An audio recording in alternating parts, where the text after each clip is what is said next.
Good morning, and welcome to this live broadcast, a three-country ride to cure breast cancer, presented by SpotLink and benefiting the Breast Cancer Research Foundation. Today, as part of our daily Morning Mingle series, we have the pleasure of speaking with Bernard Fishman, the Museum Director of the Maine State Museum. Well, Thank hello. you. Thank you for inviting me to speak. Yeah, thanks so much for taking some time to be with us today. I could do that. Sorry you're getting wet on your ride today. It's been raining in Maine for months and months, but not too hard. Yeah, no, it wasn't too bad today. We're looking forward to a nice, hopefully not rainy day today. So we're here in Agusta, Maine. That's where the museum is. Can you tell us a little bit about Agusta? Augusta, Maine was selected as the capital in Maine in 1827 as a result of a competition among cities, and the Capitol building was built in 1832. And it's a small city. It's the third smallest state capital in the United States, and has about 18,000 people in it. It was selected for this area because Maine's a relatively large state, the largest in New England. All of New England could fit into just Maine. And they wanted a location that would be a little closer to some of the rural and northern areas than the more heavily settled areas in the south of the state. So we're about an hour from Portland, which is the capital, and there's a real kind of rural quality here in many areas. All right, well, thank you. That's a good overview. Can you tell us a little bit about the Maine State Museum? The Maine State Museum is probably the oldest state museum in the country. It was founded in 1836. It's always been part of state government, but because state government has its various enthusiasms, the museum was, over that long period of history, closed 6 times and opened 7 times, which is how I'm able to speak to you.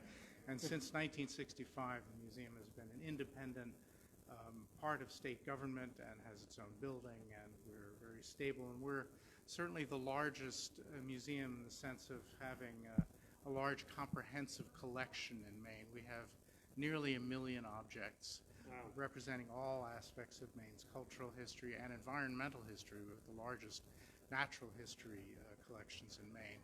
So we're very popular with school groups and people, and we hope lots of tourists will come, and it's a very friendly and welcoming place like the state itself. Very well stated. You said you have 4 floors of museum? 4 floors of exhibits. So we're on the 2nd floor now. We're on the floor of the big things. We have a huge, we have a 9-ton steam engine and a 10-ton logger and a 20-ton piece of a sailing ship, only a few feet away from where we're standing.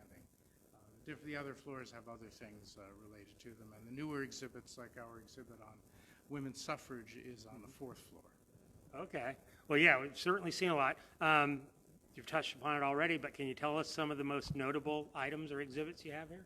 Well, I think one of the most interesting ones is a mid-19th century wood shaping and cutting mill that is 3 stories high and was moved from its site in Warren into the museum and occupies the center of the museum. And you can walk around it and see all the parts of this water-powered mill as they would have looked roughly 200 years ago, almost, and get a sense of the water power that made Maine a very important place for cutting lumber and other things in the 19th century until eventually steam replaced it.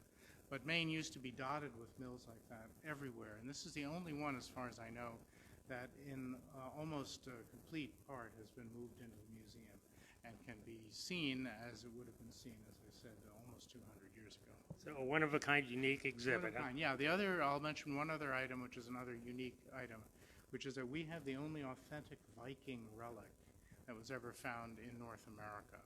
A Norwegian coin from the 11th century from a Norwegian king called Olaf the Peaceful. They don't think of Viking kings as very peaceful, and indeed his father wasn't, because his father was killed invading England, but that's a different story. But that coin ended up at a Native American archaeological site in Maine, in a place called Brooklyn, and probably got there through trade. We don't think that Vikings actually ever settled in Maine, but they probably passed by and thought, that's a nice place, as we all do. Yes, okay. Well, great. So can you tell us a little bit about what you do in your daily job as the museum director? Well, in museum, a lot depends on the personality of the director. Directors keep They help make plans. They work with a board of directors usually. So they keep the museum heading towards those plans, towards whatever goals have been developed in strategic plans. They raise money. That's always an important part of museum work in my case because I'm part of state government, working with the legislature and the governor and various committees to keep reminding them how wonderful the museum is and how it should continue to be supported is part of my job. And so far they've done a very good job with that, I think. I'm particularly interested in collections, so I'm very involved in bringing new things into the collections and working with curators, sometimes with exhibits and other things. So it's quite a varied job. It's mainly wonderful, occasionally not, but I like it very much and I'm very happy to be here. Okay. Well, as a businessman, your collections are probably a lot more fun than my collections. So. Some, perhaps, yes. Okay, we're heading to Belfast today. Is there any advice you'd give us for our journey today? Well, if the clouds lift a little and the rain lifts, it is one of the most beautiful areas of Maine. This whole coast up here to Rockport, Belfast, Camden, they're really gorgeous areas, very nicely developed in the 19th and early 20th centuries with beautiful architecture. Lots of good places for visitors to stay over and enjoy the sights, and the sea and the Rocky Coast is really wonderful. It's nice that Belfast is here. Belfast was occupied by the British in the War of 1812, along with a third of the state of Maine, but they gave it back to us after the war, so we can enjoy it. Nice of them. Okay, good. Okay, one final question. Is there a weird fact you know and want to share? Weird fact. Well, I understand that Maine claims that it is the place where the donut hole was invented. Now, the idea of claiming something that doesn't actually exist physically is interesting enough, but there was a ship captain named Hanson Gregory in Rockport, who in 1916 gave an interview to the newspapers in which he said he invented the donut with a hole when he was a teenager on board ship in the 19th century, in 1847, because he was tired of the kind of fried pancake-like things that he was getting on the ship that never cooked the center. And so he figured out that if you remove the center, you get much more even cooking around the edges. And there is a plaque, I understand, I haven't seen it myself, in Rockport that celebrates this man as the inventor of the donut hole. But I'm not skeptical exactly, but I suspect he shared that invention with many other people in many other places.